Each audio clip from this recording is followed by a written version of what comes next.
All right, this is a lesson video for Algebra 1, Unit 1, Skill 8 in the pre-test skills assessment. So very brief video. This is all about graphing points on what we call the coordinate plane.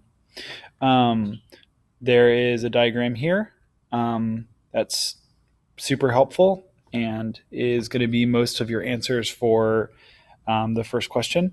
But just to kind of cover this briefly, we have in our coordinate plane, it is made up of two axes. The vertical axis called the y-axis and the horizontal axis called the x-axis. And these work as kind of locators for different points. So each point will have some number representing its x location and a number representing its y location, and those together will tell you where that point is. For instance, this point would be 3, -2.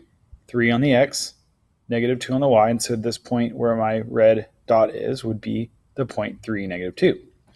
So that's my y-axis, my x-axis, and then the center where they meet is called the origin.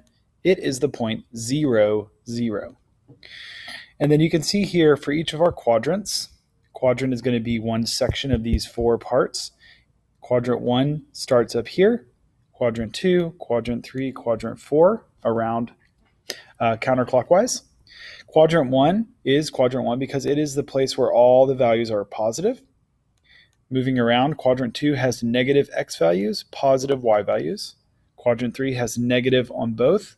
Quadrant 4 has positive x values, but negative y values. So you'll be using that to answer questions. And you can see number 1 is basically labeling that diagram. Then they just have you graph a couple of points and tell what that point would be named. And again, just to drive that point home, the point is two numbers with the first being the x and the second being the y. So this would be 2 on the x and then 4 on the y, both positive. For this point, it'd be -3 on the x, -5 on the y. So that ends up with a point right here. I don't think there's much else to say about this lesson. It's pretty short. So go ahead and knock that out. And then we will pick up next week with the rest of this unit. And then we'll be on our way to the actual meat of the algebra course.